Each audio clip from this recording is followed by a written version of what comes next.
Assalamualaikum warahmatullahi wabarakatuh. Selamat kepada teman-teman yang telah berhasil lulus P3K. Tidak hanya sampai di situ saja, kita harus meneruskan ke tes MCU ya, medical check up, yang akhirnya nanti kita harus melalui yang namanya tes kejiwaan.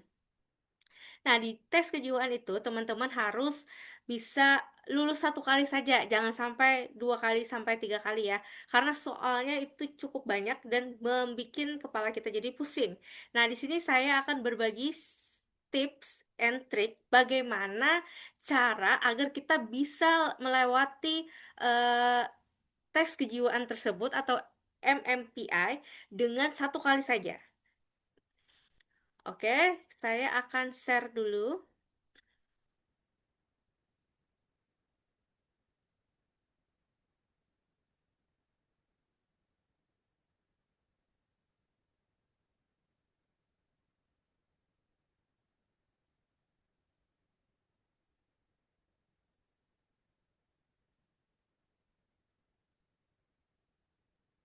Jadi auto lulus tes kesehatan jiwa MMPI. Nah, eh, disclaimer, saya bukan berasal dari psikolog ya, tetapi berdasarkan pengalaman ikut tes MMPI. Berdasarkan pengalaman saya lulus tes itu pernah dua kali gagal. Nah, terus saya siasati bagaimana akhirnya sampai saya bisa menemukan eh berhasil lulus tes. Karena kalau kita tidak berhasil lulus tes, itu gagal sekali, ulang lagi sampai kita benar-benar lulus. Karena ini kan hubungannya dengan kejiwaannya. Kalau orang yang tidak baik jiwanya, maka akan sulit diberikan rekomendasi untuk bekerja seperti itu. Yang perlu teman-teman pahami, kita harus mengerti dulu trik and tipsnya. Nah, yang pertama, pahami dulu tujuan tes. Nah, jadi teman-teman, ketika mengikuti tes itu paham dulu tujuan tes psikologi itu untuk apa, tes kejiwaan untuk apa. Tidak untuk menguji teman-teman. Dan teman-teman harus paham ini bukan wawancara. Wawancara, kalau biasanya kalau di seleksi kita sebelumnya, kalau di wawancara itu kita diharapkan dengan kondisi ideal atau kondisi sempurna. Tapi ini tidak, ini hubungannya dengan kejiwaan. Artinya kita bisa jauh mana mengenali diri kita. Kita sejauh mana mengenali kekurangan dan kelebihan diri kita sehingga itu nanti yang dapat kita atasi di dalam dunia kerja kita. Yang pertama itu. Yang kedua, dalam mengerjakan soal itu harus jujur dan konsisten.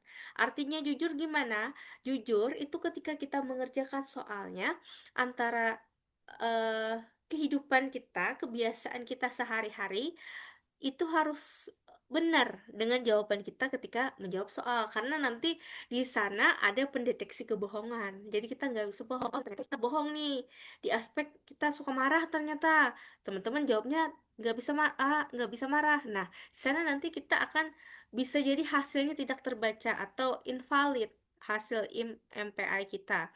Nah, kemudian konsisten teman-teman. Jika teman-teman kan soalnya ada 500 lebih. Nah, di 10 pertama itu teman-teman menyatakan ada soal tuh di antara 10 soal itu soal nomor 5 menyatakan kemarahan. Nah, di kemarahan itu teman-teman harus memastikan jawaban teman-teman itu suka atau tidak suka. Kemudian di 10 soal kedua ternyata di soal kesembilannya ada tentang kemarahan lagi. Bentuknya beda nanti. Bentuknya beda dari yang 10 soal pertama tadi ya. Maka teman-teman, oh ini soal tentang kemarahan. Maka teman-teman harus sama jawabannya. Artinya, walaupun bentuk soalnya beda, tapi topiknya sama tentang kemarahan, usahakan jawaban teman-teman adalah sama. Samanya itu artinya teman-teman mengiyakan atau tidak suka, marah atau tidak seperti itu. Dan seterusnya ya. Di 30 berikutnya, 40 50 kan ada lagi soalnya tentang kemarahan. Jadi kita harus konsisten. Kalau kita suka marah, ya kita katakan suka marah konsisten. Jangan di di soal 10 pertama itu kita mengatakan kita suka marah, di soal berikutnya di soal 10 kedua itu kita menyatakan tidak suka marah. Nah, jadi itu kan pertentangan nanti hasilnya akan invalid. Kemudian Yang ketiga, jauhi dari kata sempurna dan pura-pura. Artinya kita harus jujur tadi. Harus benar-benar situasi dan kondisi diri kita, bukan diri orang lain. Kemudian yang keempat, itu makan dan istirahat yang cukup. Sehingga kita mudah berpikir dengan tenang ya, teman-teman. Jadi jangan berharap jawaban itu selalu benar, itu jawaban yang kondisi ideal itu adalah yang baik, bukan ya. Kalau kita menjawab dengan kondisi ideal, maka itu hasilnya saya pastikan invalid. Saya kan bingung ya ketika melihat soal ini harus diapakan, kenapa jadi ada soal yang seperti ini. Saya pilih yang kondisi ideal. Ternyata saya invalid, teman-teman. Kenapa? Karena kita ini bukan sosok sempurna.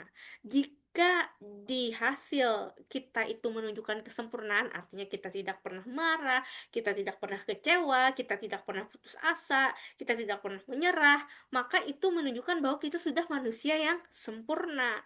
Nah, manusia yang sempurna ini tidak bisa direkam atau tidak bisa dibaca dalam skala perhitungan eh, eh, kesehatan jiwa tersebut, makanya dia invalid. Kalau kita manusia biasa, kita pasti ada hilapnya, ada ketidaksempurnaan kita. Misal kita orangnya pemarah, itu wajar. Kurang berarti diri kita ada kurangnya, minusnya diri kita itu wajar. Tidak ada manusia yang sempurna. Jadi jangan berharap kalian berharap di kondisi ideal. Jangan berharap jawaban itu yang seharusnya, tapi yang sebenarnya. Jangan berharap jawaban yang seharusnya ya, tapi jawaban yang sebenarnya yang kita alami ya. Jadi kalau kalian berpikir, "Oh, ini bertolak belakang dengan diri saya."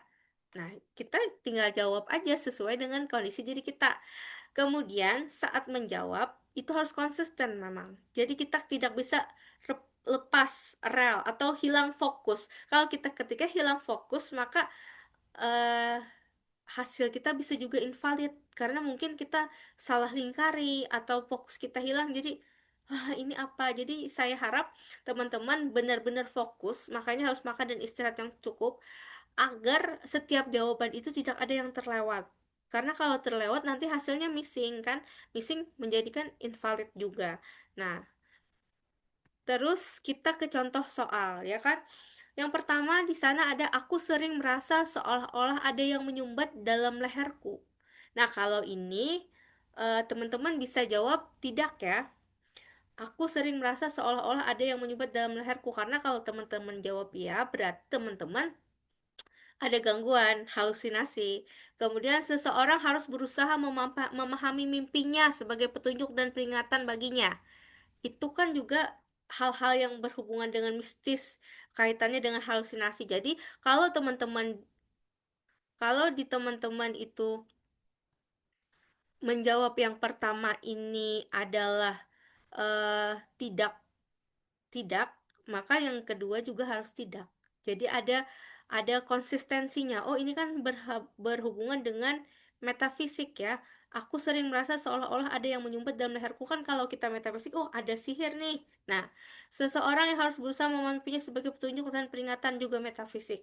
Maka kita harus konsisten dalam hal satu dan dua ini berarti kita memilih tidak. Maka harus konsisten, jangan yang pertama kita jawab tidak, yang kedua kita jawab ya, maka itu nanti bisa hasilnya invalid. Kemudian soal berikutnya, aku senang cerita detektif dan cerita yang menyeramkan. Kemudian kita lihat lagi soal berikutnya, aku bekerja dalam ketegangan yang besar. Nah, ini tidak ada kaitannya, maka kita boleh aku senang cerita detektif dan cerita yang menyeramkan, itu terserah teman-teman ya. Tapi kalau saya sih tidak ya, karena detektif dan menyeramkan tuh juga kayak sesuatu yang tidak lazim ya. Kemudian aku bekerja dalam ketegangan yang sangat besar. Bekerja dalam ketegangan yang sangat besar. Ya mungkin ya. Mungkin juga tidak, tergantung kondisi teman-teman, bagaimana kondisi tempat kerjanya. Kemudian aku suka mencret-mencret sekali sebulan atau lebih. Nah, ini biasanya menunjukkan kita ada pikiran buruk atau kita ada stres ya. Kemudian sekali-kali aku berpikir tentang hal yang buruk atau yang buruk untuk diutarakan. Nah, ini Jawabannya tidak ya, karena kalau kita ada berpikiran buruk itu kan artinya pikiran kita bermasalah. Jadi tidak, aku merasa bahwa hidup ini tidak adil. Ini jelas jawabannya tidak.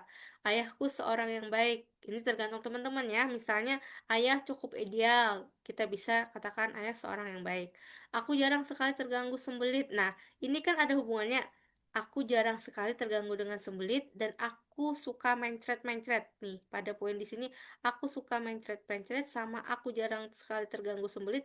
Itu ada hubungannya. Berarti kita eh ada stres, ada depresi enggak? Nah, jadi kalau kita mengatakan yang di sini nanti saya jarang atau tidak ya, jawabannya kan cuma dua, benar atau tidak. Kalau kita mengatakan aku suka mencret-mencret, berarti benar. Aku jarang sekali terganggu sembelit, benar misalnya, maka harus benar keduanya. Kalau aku suka mencret-mencret, benar. Kemudian aku jarang sekali terganggu sembelit, benar misalnya, maka harus benar, benar keduanya jawabannya.